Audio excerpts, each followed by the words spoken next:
Now, let's try and get through this division as quickly as possible. The worst in the National Football League, the NFC South, where I have the Saints winning with a 9-8 record, followed by Carolina at 8-9. Atlanta, I know a lot of people really like Atlanta. I just don't trust Desmond Ridder, and I don't trust Arthur Smith as a head coach. I know that defense will be better, but I've got Atlanta at 7-10. I think Tampa Bay is going to be in the running for Caleb Williams and Drake May.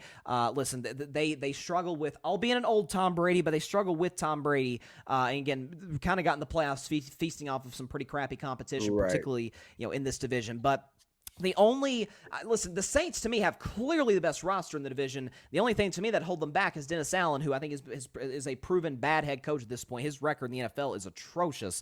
But them adding Derek Carr, I'm a huge Derek Carr guy, going back to his days in Oakland and Vegas. But I think, you obviously have Alvin Kamara coming back off the 3-game suspension. Offensive line is a bit of a concern, but the defense will have a solid year. Defense kept them, in a lot of games last year. And Derek Carr's the type of quarterback, unlike an Andy Dalton or a Jameis Winston, to be able to keep them in those and win those. Carolina, I think, will give them a run for their money because of the fact that Bryce Young is going to a coach in Frank Reich who's worked with virtually every quarterback he's had. You have good weapons with Adam Thielen, DJ Chark, Hayden Hurst, good run game, solid offensive line, and their defense is all right. So, listen, if Carolina ends up stealing for the division from New Orleans, I wouldn't be shocked, but I'll give New Orleans the advantage just because they have the better and more proven quarterback. Listen, Atlanta has a ton of offensive pizzas that I like. Bijan Robinson, I think, is going to be an excellent running back in the NFL. I like Drake London. I really like, Kyle Pitts, but the defense still has some questions to answer. They got better this offseason, added Calais Campbell. We're aggressive in free agency in that regard, but I think that's going to be something that I'm concerned about with them, and Tampa Bay is going to go into a full tank job rebuild. So your thoughts on the worst division of football, the NFC South, Ryan? The worst division. You know what? The only thing I would flip is Carolina and New Orleans. I don't, like you said, I don't like Dennis Allen as a head coach. I think he's kind of overstayed his welcome in New Orleans. I'm surprised he didn't get axed already, if I'm being quite frank. Sure.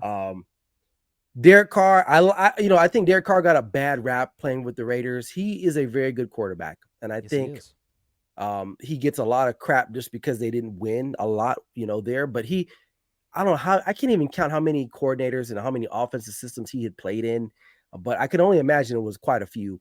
Yes. And that's tough. That's tough learning new offenses almost every other year, if not every year. So I think he'll keep them afloat.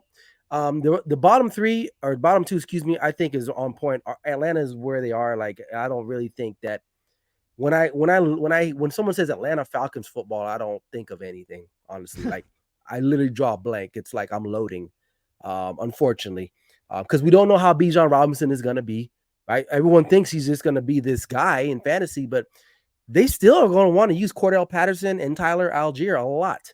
So where does he fit in that mix?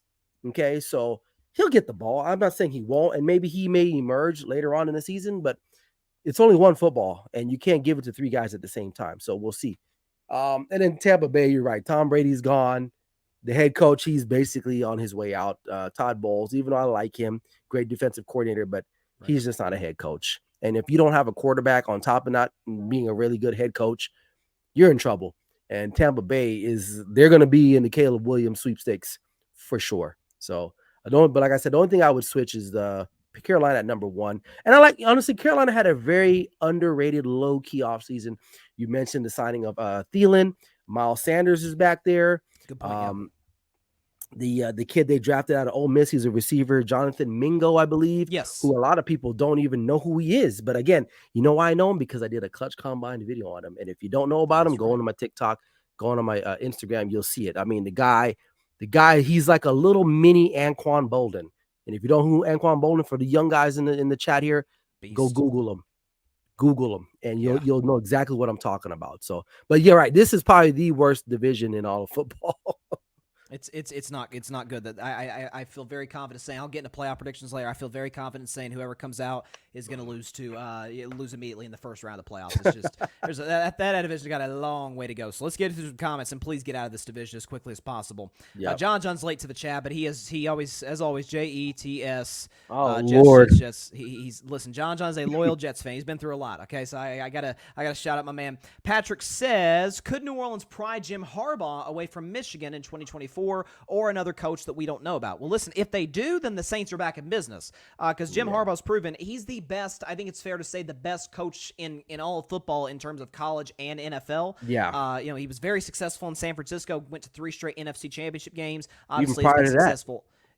Yeah, at Stanford. Yeah. Even before that, he coached at University of San Diego, the True. Toreros, and he turned that program around in 1 season. He's one of those he's a coach changer type of coach. Yeah, exactly. He absolutely is. So that'd be a great get for New Orleans, Patrick, if they were able to pull that off. Darian says, I agree. It wasn't all Derek Carr's fault. Why we wasn't winning because the Raiders Nation blames it all him. And it's again, it just mentioned culture. It's a bad culture in Vegas, stemming from the top with the ownership, with the Davis family. Listen, it's been. Really, I think the Tuck Rule game really changed everything for that franchise. They've never really quite been the same ever since. And they cannot get the defense right, and that's often what plagued Derek Carr in many of games. Patrick also says, I'm eager to see how Bryce Young holds up. His height is concerning for me. Tampa Bay and Mike Evans are going to part ways midseason. I actually did a segment about that last week. I agree. I actually suggested, hey, Dallas, you missed out on the DeAndre Hopkins sweepstakes. If you go out and get Mike Evans, well, that could be a scary wide receiving core. Just trying to help my man Dak, okay? Because if he goes to Pittsburgh, that'd be even better. I'd love him to go to Pittsburgh, but I think we're already good with the wide receiver. And you know what, too, with I know Patrick had mentioned Bryce Young. I don't think he finishes the season. I think Andy Dalton will end up taking over. Really? You think Bryce Young's getting benched? Yeah, I think so. Wow. I don't know if he's that good, man, honestly. Okay, listen, I'm with. Listen, the height does concern me too, and smaller quarterbacks have struggled in the NFL, so that's like perfectly. I think what I end up happening, he'll get hurt. Andy Dalton will come in there, kind of whole serve, and then might just say, you know what, just stay in there, Andy. You're a veteran. We're gonna ride you as long as we can, and maybe they reevaluate Bryce Young next year, or if they let's just say, and hypothetically, they just are a crappy team and they're worse than the Buccaneers, and there is Caleb Williams there. Do you take him? Yeah, you do. Yeah. Well, obviously, yeah. Whoever gets Caleb Williams is going to get a superstar quarterback. That goes without saying. He's an incredible prospect. And listen, I definitely think Tampa's going to be in that mix. But man, if Carolina is, that'd be. They kind of pull what Arizona did, where they drafted Josh Rosen. He was terrible. They draft Kyler Murray. It looks like Arizona could go out and get Caleb Williams when it's all said and done. Thanks so much for watching the show on YouTube, and be sure to go click that big red subscribe button and check out the other clips and full shows from Carving It Up Live, as well as our other incredible content creators here on the Grid Network.